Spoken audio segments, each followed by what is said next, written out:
Good morning class. आज हम पढ़ेंगे अनुपात और समानुपात में प्रश्नावली 2 देखेंगे।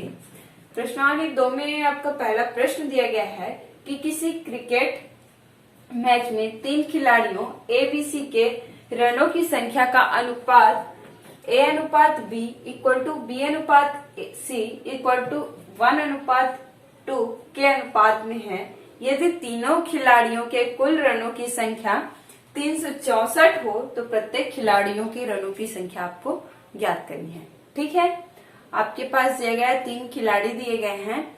ठीक है, ए बी और सी, उनका अनुपात आपके पास दिया गया है और उन खिलाड़ियों के रनों का टोटल अनुपात दिया गया है। तो आपको अलग अलग खिलाड़ी, प्रत्येक सभी खिलाड़ियों की रनों की संख्या ज्ञात करनी है। ठीक है, तो चलिए देखते हैं इसका सॉल्यूशन। सबसे पहले ले लेंगे दिया है। ठीक है, प्रश्न में दिया है,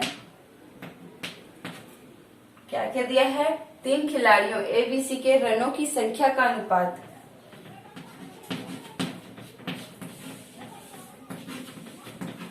खिलाड़ियों ए बी सी के रनों की संख्या का अनुपात।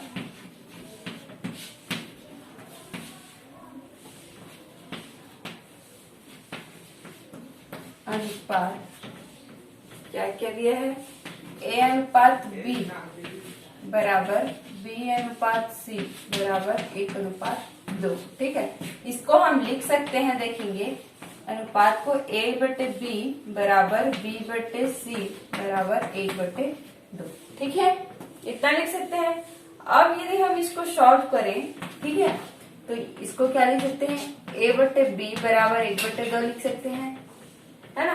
पहले A/B को हम 1/2 के इक्वल में ले लेंगे, फिर B/C को हम 1/2 के इक्वल में ले लेंगे। ठीक है, तो हमने क्या किया? A/B को 1/2, ठीक है, एक दूसरे के इक्वल ले लिया। फिर इसको हम सॉल्व करेंगे तो क्या मिलेगा, देखेंगे पहले इन दोनों के लिए, है ना। तो इसको हम सॉल्व करेंगे तो ये मिल जाएगा हमारा, देखिए 2A। एक मिनट ना, हम क्या करेंगे? बी की वैल्यू ए की वैल्यू हम बी के फॉर्म में निकाल लेंगे तो ये क्या मिल जाएगा? ए बराबर B/2। ठीक है, इसी तरीके से हम यदि कर दें, ये तो रहा आपका एक पॉइंट। ठीक है, अब इसी तरीके से यदि हम ले लें B/C इक्वल टू 1/2, तो इसको यदि हम सॉल्व करें तो ये क्या आ जाएगा आपका, देखेंगे। चलिए, यहां से यदि हम सॉल्व करेंगे B/C इक्वल टू 1/2, इसको हम ले लें तो ये क्या मिलेगा, देखेंगे। C की वैल्यू हम निकाल देंगे B के रूप में, तो C इक्वल टू मिल जाएगा 2B। ठीक है, तो इस तरीके से आपको A, B और C मिल गया। अब आपके पास दिया गया है, ठीक है, यदि तीनों खिलाड़ियों के कुल रनों की संख्या क्या हो, 364 हो, तो यहाँ पे हम लिख लेंगे प्रश्न अनुसार तीनों खिलाड़ियों के कुल रनों की संख्या अर्थात A+B+C बराबर 364। ठीक है, अब इसको समीकरण पहला मान लेंगे। इस समीकरण 1 में हम A और C का मान रखेंगे। समीकरण 1 में A व C का मान रखने पर, ठीक है, समीकरण 1 में हम A और C का जो मान निकाले उसको रख देंगे तो क्या आ जाएगा, देखेंगे। A का मान मिला B/2 plus B plus 2B equal to 364। ठीक है, इसको जब हम 364 इसको हम सॉल्व करेंगे तो ये आ जाएगा 2 का एलसीएम, नीचे में कुछ नहीं है, मतलब 1 1 है, तो 2 और 1 का हम एलसीएम निकालेंगे तो कितना आएगा? 2 आएगा। और इसको हम सॉल्व करेंगे तो ये B plus 2B plus 4B हो जाएगा। दैट मीन्स 4 और 2 6 और 1 7B। ठीक है, तो इस तरीके से आपका आ जाएगा 7B/2। ठीक है, 2 को हम उधर ट्रांसफर कर देंगे तो ये हो जाएगा 364 गुणे 2। फिर इसको सॉल्व करेंगे तो ये आ जाएगा b का मान हमें निकालना है, तो ये हो गया 364 में 2 का गुणा करो, ये हो जाएगा 8, 12 का 2 और 1 728/7। ठीक है, इसको डिवाइड करेंगे तो b की वैल्यू मिल जाएगी। चलिए देखते हैं क्या मिलेगा। b बराबर 7 एकम 7 और 0 7 चौक 28। ठीक है, तो इस तरीके से हमें b की वैल्यू 104 मिला। अब b की वैल्यू यहाँ पे a और c का वैल्यू क्या है, b पे डिपेंडिंग है। b पे डिपेंड करता है कि b की वैल्यू जितनी मिलती जाएगी उसी के अकॉर्डिंग क्या मिलेगा, हमें a और c की वैल्यू मिलेगी। तो यहाँ पे हम a का मान निकालेंगे तो क्या आ जाएगा देखेंगे। चलिए, b की वैल्यू उधर है, a की वैल्यू हम यहाँ पे निकालते हैं। a बराबर दिया गया है b/2, दैट मीन्स यहाँ पे रख देंगे। b की वैल्यू है 104/2, कितना आ जाएगा देखेंगे, 2 पंच 10 और 2 दूने 4। ठीक है, तो इस तरीके से a की वैल्यू मिल गई 52 और c की वैल्यू फाइंड करेंगे तो c की वैल्यू c बराबर क्या दिया गया है 2b, b की वैल्यू कितना है 104 है, गुणा कर दीजिए कितना आ जाएगा, c बराबर 2 चौक 8, 0 और 2। ठीक है, तो ये तो रहा आपका c की वैल्यू।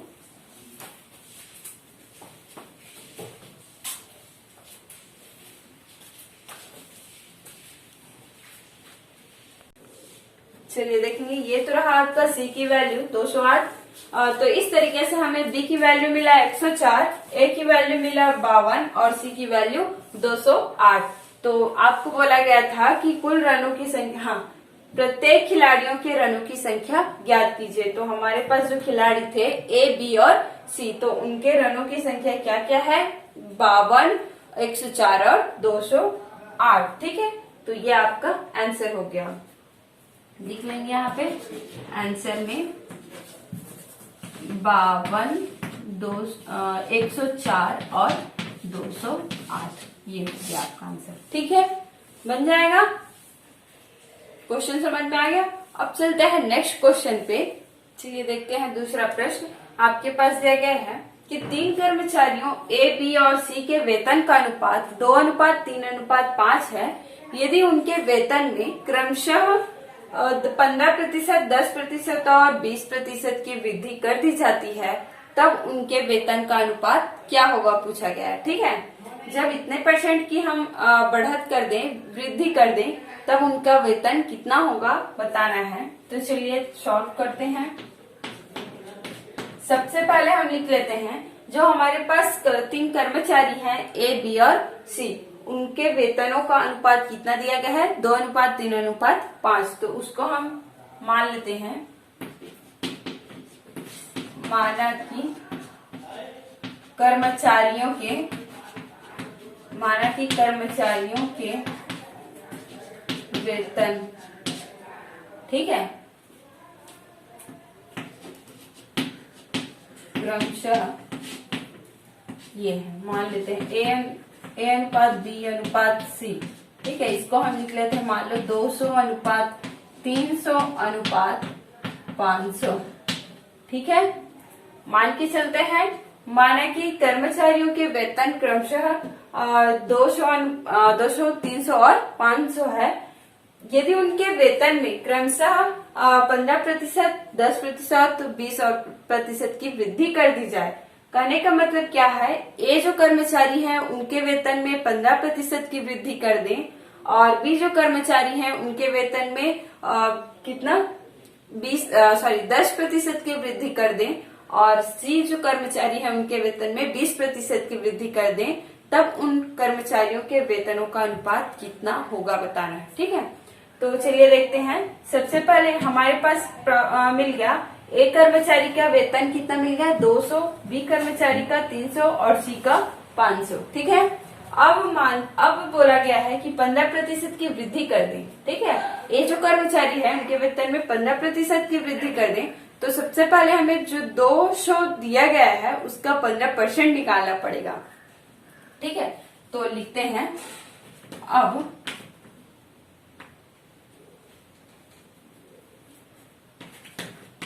200 का 15% निकालेंगे, कितना आ जाएगा? 200 का 15%,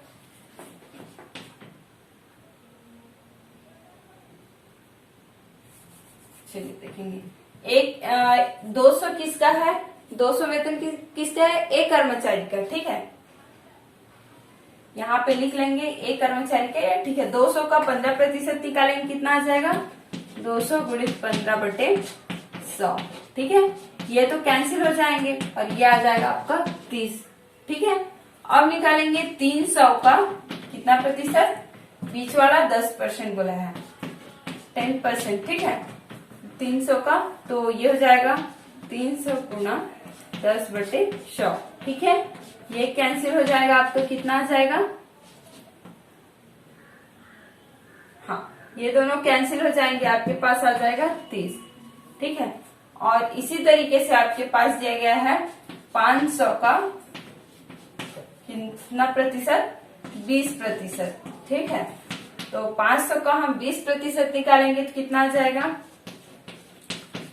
20/100। 0 0 कैंसिल और ये आ जाएगा आपका 100। ठीक है, तो ये तो रहा आपका इतने परसेंट। जो आपका क्या करना है? वृद्धि करना है, मतलब ए, बी और सी की जो वैल्यू है उसमें इतना इतना जोड़ना है। ठीक है, यहाँ पे लिख लेंगे प्रश्नानुसार कर्मचारियों के वेतन में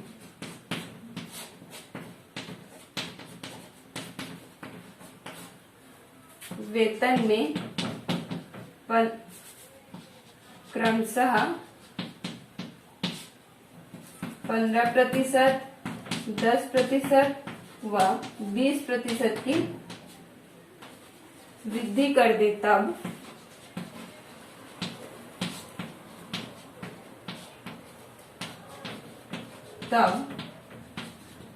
उनका वेतन कितना मिलेगा उसको देखेंगे। ठीक है, तो A इक्वल टू कितना? 15% की वृद्धि है ना, तो 200 प्लस कितना कर देंगे? 30, तो ये आ जाएगा आपका 230। और B की वैल्यू कितना है? 300 है ना। हाँ, 300 प्लस कितना कर दें? 30, तो ये आ जाएगा 330। और इसी तरीके से सी में आ जाएगा 500 प्लस कितना वृद्धि करेंगे? 100, तो ये आ जाएगा 600। ठीक है, अब आपको निकालना है इनके वेतनों का अनुपात। दैट मीन्स हमें क्या फाइंड करना है? यहाँ पे देख लेंगे। अब ए अनुपात क्या करना है? ए अनुपात बी निकालना है। ठीक है, तो ये हो जाएगा 230/330, कैंसिल हो जाएगा, कितना आ जाएगा? 23/33। ठीक है, और इसी तरीके से हम निकाल लेंगे बी अनुपात सी, तो ये हो जाएगा 330/600। ठीक है, ये कैंसिल हो जाएगा 33/60। तो इस तरीके से यहाँ पे लिख देती हूँ।